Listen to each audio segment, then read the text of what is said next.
Supreme Court reserves judgment in federal government suit against state governors seeking full autonomy for local governments.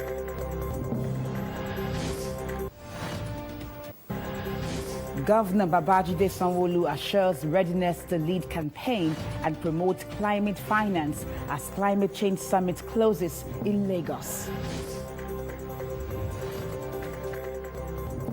Lagos State House of Assembly marks 25 years of uninterrupted civil rule, echoes essence, significance, and advantages of democracy. On the foreign scene, G7 nations to contribute to $50 billion Ukraine loan after war reconstruction. We'll bring you details in a moment. Please stay with us.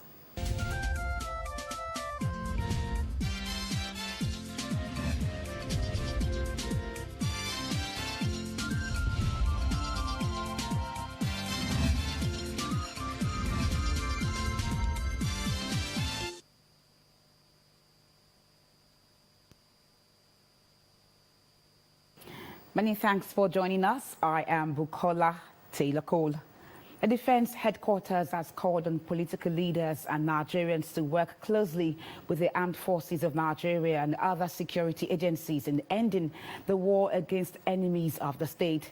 Director Defense Media Operations Major General Edward Buba gave these to newsmen in Abuja during an operational update of the military across its theaters of operations. It said the recent achievements of the military against terrorism, banditry, and other forms of criminalities across the country is not unconnected to the unflinching support of the Nigerian populace. Buba added that the military will unrelentlessly continue to do its bids in safeguarding the nation against internal and external aggressions as enshrined in their constitutional mandate. Not to be party to the attack have been released. What we have now are those that actively took part in that attack. And I must say that these people that are in custody are indeed helping in the investigation. They are helping to identify other camps that we earlier did not have information on. They are helping to identify members, sleeper cells, all within the Southeast region. Now, during the week under review, troops neutralized 197 terrorists and arrested 310 persons. He emphasized that the armed forces is a professional force that is subservient to political authority, even as it continues to promote the nation's democracy. The Lagos State government has promised to deliver a network of roads that are critical to connecting intermodal transportation in the state. The special advisor to the governor on infrastructure, Olufemi Daramola, stated this when he led officials on an inspection tour of ongoing works on roads and other strategic projects on Lagos-Badagry Expressway. Correspondent Joshua Murakio has the report. Barely a week after inspecting ongoing projects such as Omo Creek, Alapere Pedestrian Bridge, elaborate network of roads, Mayegun Road and Lekki-Ekpe Expressway Phase 2A and B, the Special Advisor on Infrastructure shifts attention to Lagos-Badagry Expressway and its environs. The drive from Igomo-Orile inwards Badagry Expressway highlighted a failed portion at Donyi-Orile caused by flooding due to blocked drains, necessitating further probe and intervention. We would link up with our counterparts in the Office of Drainage Services to have a holistic look at it to prevent flooding in the axis. The team then moved to another critical network of road projects that speak to strategic intermodal infrastructure, with the local satellite junior secondary school benefiting from the project. This is Old Ojo Road, and it is critical construction being undertaken here by the Lagos State government. It's being done in rigid pavement, and this is one of the 4 network of roads that is critical to serving as an alternative to the Lagos-Badagry Expressway. This Ijegun Egba, for instance, leads to the jetty and the tank farms. This road is being constructed to solidify the effort of government to provide infrastructure that lasts. As you know, that is a location wherein a lot of the tank farmers move in and out. What is left to complete there is just about 200 meters drain and some section of the pavement. We would work assiduously as well to deliver that. Same goes for Irede Road and for Navy Town Road. So the progress of work is very commendable, and the team is here to have a look and to also assure Lagosians that in due course this road will be delivered. The special advisor also highlighted the import of connecting these roads. This road, Old Ojo Road, runs parallel to it. It's an alternative road for all commuters in the axis. The Navy Town Road, the Momuni Adio, the Navy Town, Irede roads are all roads that will link all the tank farmers. Once they get their products, come in here, and they have this bypass that will continuously run. Well, it will be a big relief for Lagos-Badagry. The team continued with the inspection to Orile Irede Iyanoiba interchange and later Shinlemo Street. The tour finally culminated at the critical connecting roads at Abaronje, a project seen by many people in the area as a relief and welcome development. For the special advisor to the governor on infrastructure, it's about the value and judicious and timely use of state resources for impactful infrastructure development. Joshua Murakinyo, LTV News, Lagos. The federal government has advised organized labor to consider the broader economic implications of its push for an unrealistic higher national minimum wage. The Minister of Information and National Orientation, Mohammed Idris, who gave the advice, said the 250,000 naira minimum wage demanded by labor could undermine the economy, lead to mass retrenchment of workers, and jeopardize the welfare of Nigerians. However, the labor unions refuted President Bola Tinubu's claims during his Democracy Day broadcast that an agreement had been reached on the new national minimum wage. Adewale Adeyanju, who is acting on behalf of the NLC President Joe Ajaero, said as of the time of negotiations ended on June 7, no agreement had been reached by the tripartite committee on the national minimum wage. Now, recall that the parties had engaged in prolonged talks for weeks, with the unions insisting on 250,000 naira minimum wage, while the federal government and the organized private sector offered 62,000 naira. The Supreme Court has reserved judgment in the suit of the federal government against the 36 state governors seeking full autonomy for the 774 local governments in the country. Justice Garba Lawal told the parties in the matter that they would be communicated once the judgment is ready. He announced that the reservation of the judgment after a 7-man panel of the Apex Court had taken adoption of processes filed by the Attorney General of the Federation, Lateef Fagbemi, on behalf of the federal government and those of the 36 state governors. The AGF asked the court to grant all the relief sought by the federal government in the suit.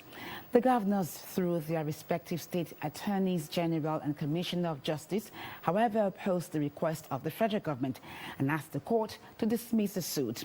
Fagbemi, a senior advocate of Nigeria, had on behalf of the federal government initiated the legal action against the governors, primarily seeking full autonomy for local governments as 3 tiers of government in the country.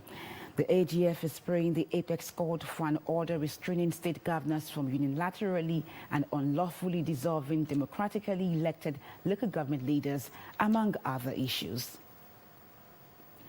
Now, the Lagos State House of Assembly has marked 25 years of uninterrupted democratic governance in the country, with a series of lectures to remind Nigerians of the essence, significance, and advantages of democracy.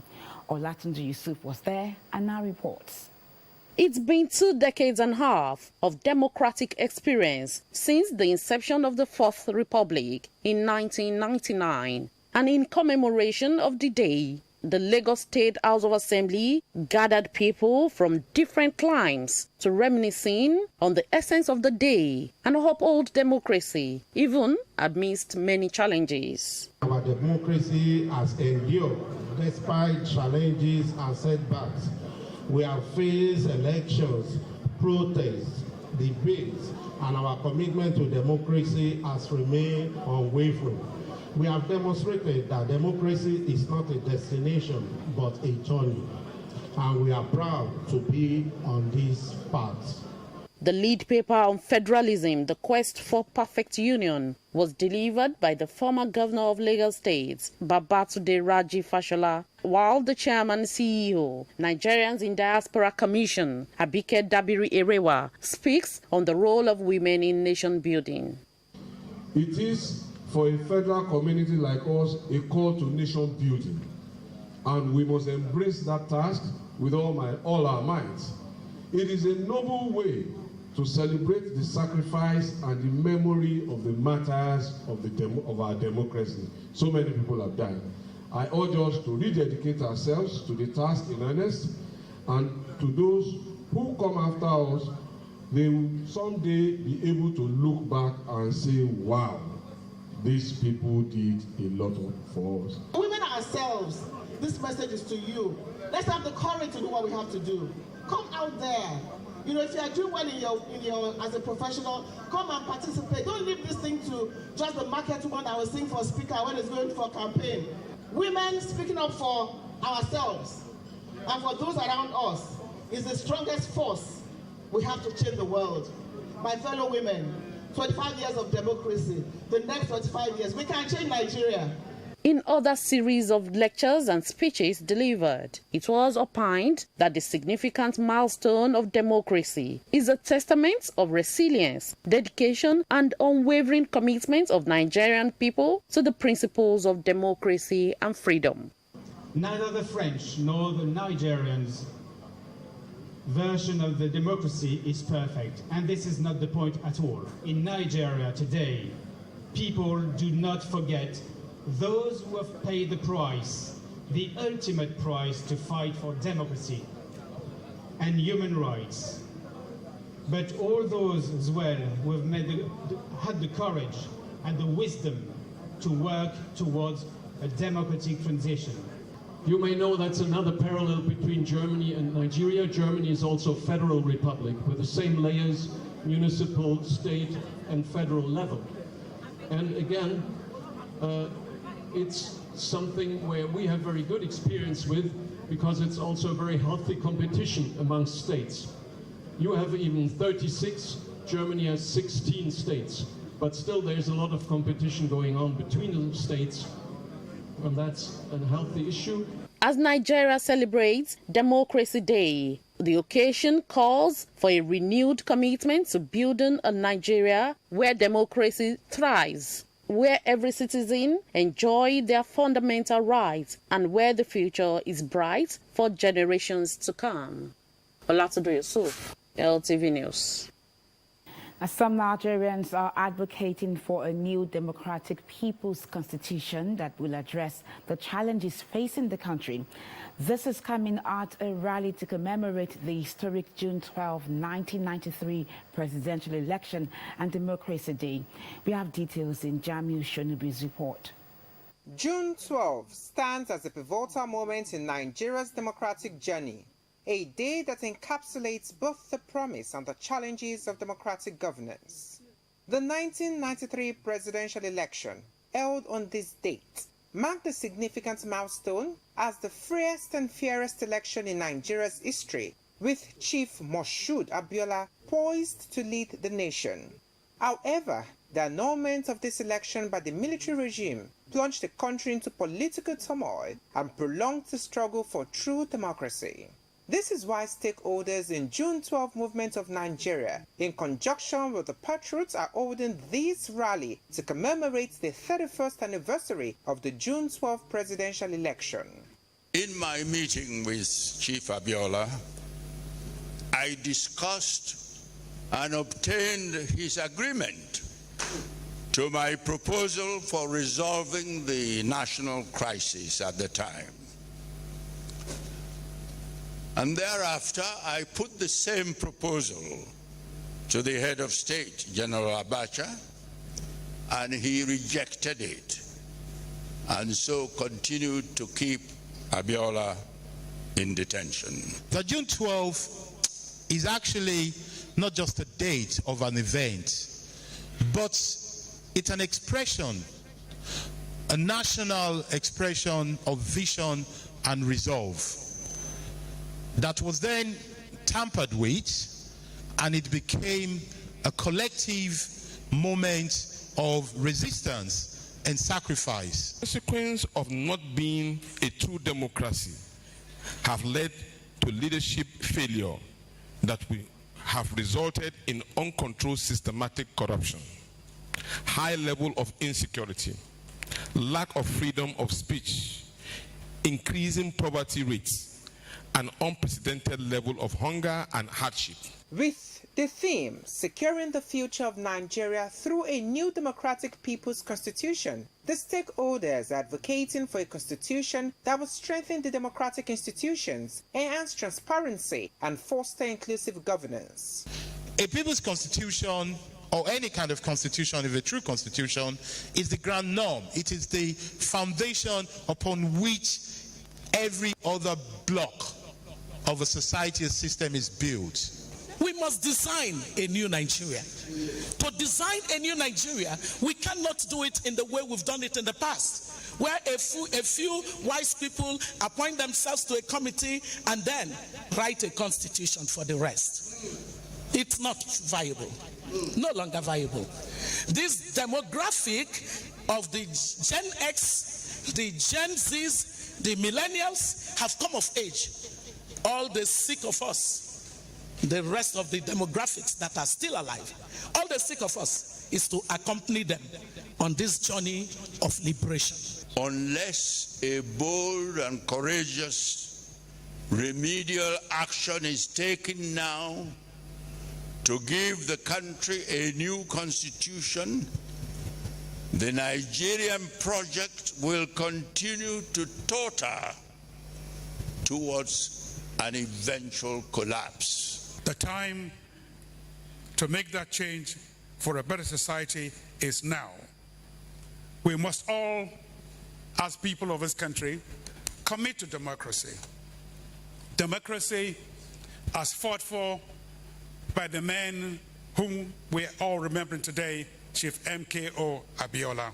As the nation celebrates this day, it serves as a reminder of the sacrifices made by many Nigerians to achieve and sustain democracy, while also inspiring continuous efforts to strengthen democratic institutions and promote civic participation.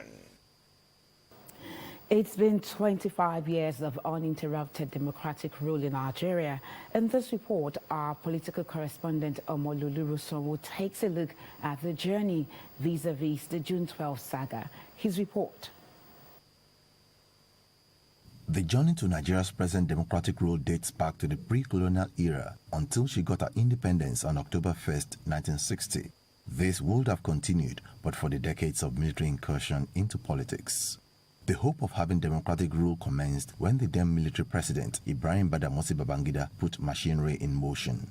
This ushered in two political parties, namely the Social Democratic Party SDP, which produced Chief Moshood Kashimawo Abiola, and Alhaji Bashir Tofa of the National Republican Convention (NRC) as its presidential candidate.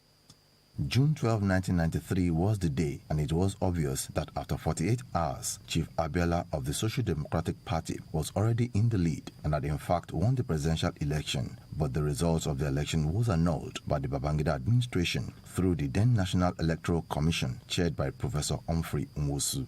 This act set the most populous black nation backwards as there were pockets of protests nationwide.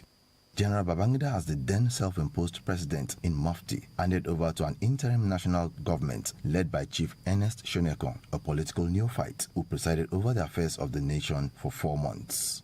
The continuous agitation for Chief Abiola to retain his mandate despite his incarceration brought in General Sani Abacha through a palace coup. General Sani Abacha kept Chief Abiola under detention without recourse to the rule of law. General Abacha, however, succumbed to the cold hands of death on July 7, 1998, after about 4 years at the Aso Rock in Abuja. His death kept the hope of many Nigerians alive that Chief Moshood Kashimawo Abiola may eventually regain his mandate. But 1 month after Abacha's death, that of Chief Moshood Abiola also shocked the nation. This heralded the administration of General Abdulsalam Abubakar, who then started a transition plan. I, Olusegun Obasanjo, do solemnly swear. After Chief Olusegun Obasanjo came Alhaji Umar Musa Yar'Adua in 2003. For the first time since we cast off the shackles of colonialism almost half a century ago, we have at last managed an orderly transition from one elected government to another. Death truncated his tenure as Nigeria's president, hence the takeover by his then vice, Dr. Goodluck Ebele Jonathan, in an acting capacity before becoming the substantive president. I, Goodluck Ebele Jonathan, do solemnly swear and affirm that I will be faithful and bear true allegiance to the Federal Republic of Nigeria.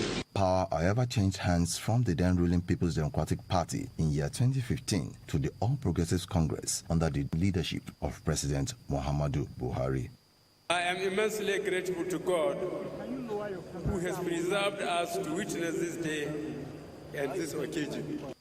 Power, however, changed hands after 8 years from President Muhammadu Buhari to President Bola Ahmed Tinubu of the same ruling All Progressives Congress, who promised a renewed hope for Nigerians. I solemnly swear that I will be faithful and bear true allegiance. Omololu Sanwo, LTV News. Still ahead. Governor Babajide Sanwo-Olu assures readiness to lead campaign and promote climate finance as Climate Change Summit closes in Lagos. That's in a moment. Stay with us.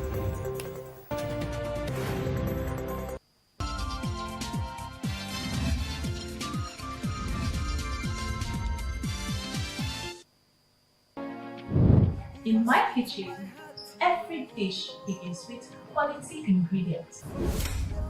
From the sizzle of the pan to the laughter around the table, Bowl brings families together, enriching every meal with a... No foaming, no sticky, no fast. Can you hear the scent? Mom? Yes, baby. What's the secret? My secret is Bowl refined soybean oil. We power moments of joy and vitality, from the kitchen to the playing field and onto the dance floor. Cook with Bow Oil for the best culinary adventure. No foam, non-sticky, no foul smell, cholesterol-free, enriched with vitamin A and E. Bow soybean oil, keeping a healthy heart.